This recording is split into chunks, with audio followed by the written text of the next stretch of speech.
Well, our most lawless president, our felon in chief, must also be okay with cocaine and heroin and other illicit drug distribution on the dark web.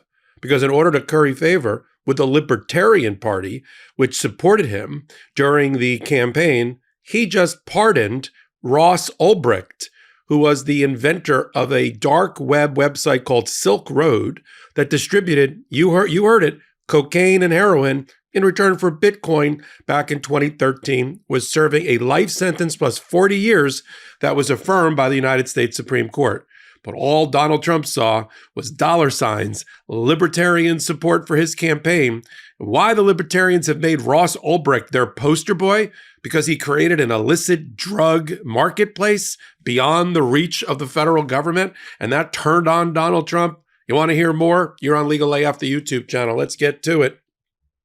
Of all the pardons, and there are so many, you've got in the same week, Donald Trump pardoning 1,600 Jan 6 criminal defendants, including many who attacked law enforcement. Talk about a week of onslaught against law enforcement and the rule of law. Donald Trump doesn't care about law enforcement. He only cares about pandering to his worst elements of his MAGA base. There's no reason that any of the Jan 6ers should have gotten out, especially those that were in the Jan 6 choir, because they were the most dangerous and had violently beaten law enforcement. Who does Donald Trump think was on the other end of the batons, the flagpoles, the fire extinguishers, the bear spray? It was law enforcement. So you have that because Donald Trump threw up his hands apparently during the process, and this is the reporting, literally said out loud, F it, give him all pardons. Now, fast forward, but not that far, just a day or two to Ross Ulbricht. This is Donald Trump like paying off his debts at the expense and the compromise of the American people. Now, look, if Ross Ulbricht was just operating like a gray market website so that people could get their cholesterol pills from Canada cheaper, I'd be like, all right, well, a life imprisonment for that seems a little bit harsh. That's not what Ross Ulbricht did, or as Donald Trump likes to refer to him in social media posts, Ross Ulbricht. That's not what he did.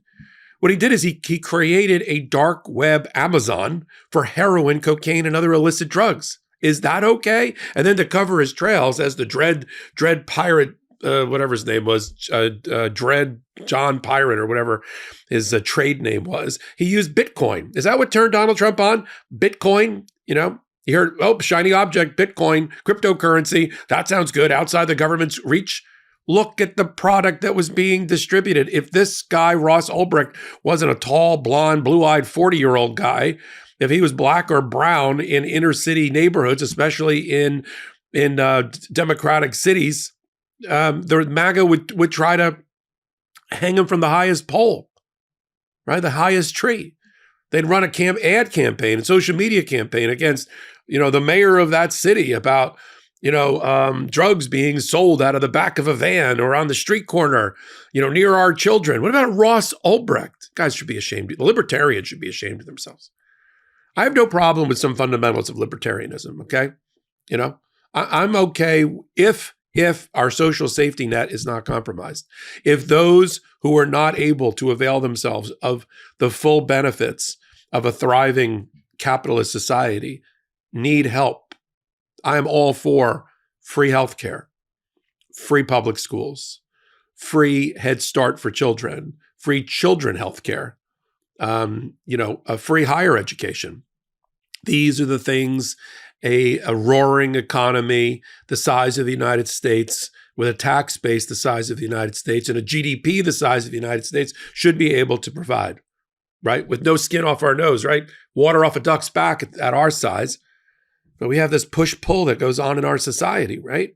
Between people who think welfare and social programs are communism or socialism or based on laziness, as opposed to circumstances. Not everybody is born with a silver spoon or silver foot in their mouth. Not everybody gets to go to Yale or Exeter Academy. Not everybody has mommy and daddy, money, trust fund money, or 401ks or anything else. There's people that work hard, more than one job. I know a number of people in my life that work 3 to 4 jobs to make ends meet. I try to help them as best I can.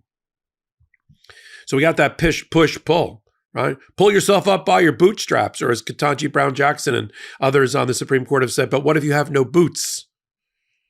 What if you have no boots to pull up your bootstraps? I'm all about the Horatio Alger story, but not everybody can be Horatio Alger. Not everybody can be a tech bro or a Silicon Valley pioneer or invent something or inherit daddy's money. You know, Nepo babies didn't earn their place. You know, there's an old joke about Nepo babies, and I know a number of them. I know the children of people who founded something who are now sitting in corner office suites on Wall Street, who didn't earn it, who didn't earn that role. The only thing they earned is they were the lucky sperm club. You know, these are the people that are born on third base and think and act like they hit a triple. You know, maybe it's because I came from hardworking people that came off the boat. You know, I had one grandfather that was pushing a cart on the Lower East Side on Mott Street and Orchard Street when he was 8 years old. That graduated from the 6th grade. Sure, he went on by dint of hard work and perseverance and where he was in time and life to found a major factory and support 5 families. But he started with humble beginnings. And another grandfather and great-grandfather came to this country with nothing and founded a soda and beer distribution company during Prohibition, of all things. I've been earning a paycheck every year since I was 13. Yeah, not because I had to necessarily, because I wanted to. So, but not everybody is in that situation or has those chances in life. And so for the libertarians to rally around the guy selling coke and heroin is ridiculous. It all goes back apparently to a December 2023 meeting that Angela McArdle, who's the head of the Libertarian Party, had with Donald Trump, where she lobbied him last holidays to free Ross Ulbricht. And Donald Trump decided, oh, here we go. I love freeing people, was the quote. Yeah, I get it. Criminals, people who beat law enforcement mercilessly, people who sell drugs, and I mean illicit drugs, heroin and coke on the internet. Those are the people that you're going to free. I don't think, talking about for a moment, voter remorse in the MAGA world, I assure you that if you did a Gallup poll or any of these other polls during the waning days of the campaign against Kamala Harris, and you put on there, do you want Donald Trump to free a person sentenced to life imprisonment plus 40 years, whose sentence was upheld by the United States Supreme Court for selling heroin and coke on the internet in exchange for Bitcoin? Do you want him, as one of his first acts, to free him from prison? I assure you that number would be less than 20%, maybe even less than 10%. Yet Donald Trump is, as he is wont to do, drunk with power, is overreaching. It's that overreaching and the swing of the pendulum that's going to benefit moderates, progressives, fair-minded people, and Democrats in a very relatively short amount of time at the midterms. But the campaign starts now. We have to make Donald Trump pay for what he's done to shame and disgrace law enforcement, what he's done to the rule of law, what he's done in the criminal justice system. I mean, we have a Pentagon nominee who's about to come out of committee, who's coming out of committee already for a floor vote, Pete Hegseth, 51-49. He just barely got out, but 51 Republicans rallied around Pete Hegseth with the allegations swirling around him of rape, allegations swirling around him that he beat and was violent in his marriage, one of 3 marriages that he wasn't cheating on, that he was run out of 2 organizations, Veterans Group, for mismanagement.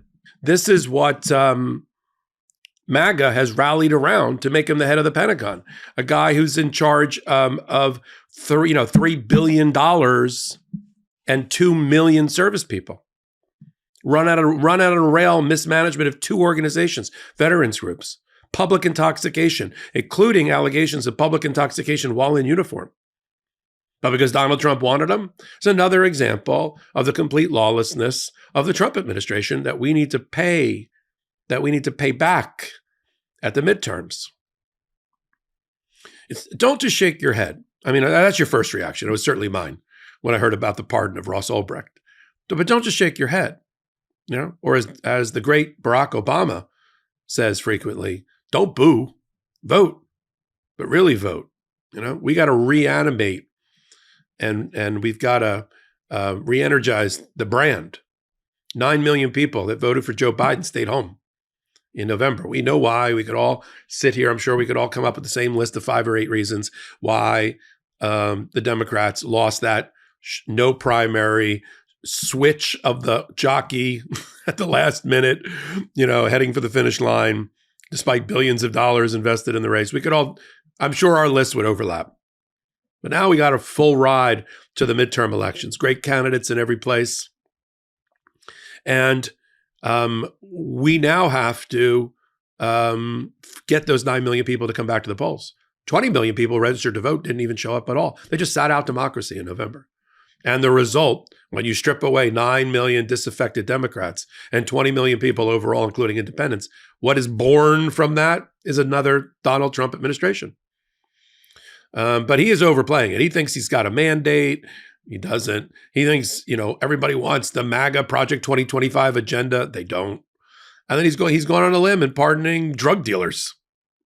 This is different, just to leave it on this. This is different than Joe Biden trying to be the equalizer and right an historic wrong of under the federal sentencing guidelines that led to Black and brown people who were addicted and dealt crack being sentenced to longer sentences to their white compatriots that were using or dealing cocaine.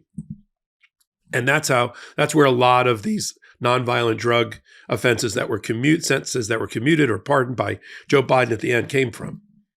5 grams of crack got you the same jail time as 500 grams of powdered cocaine.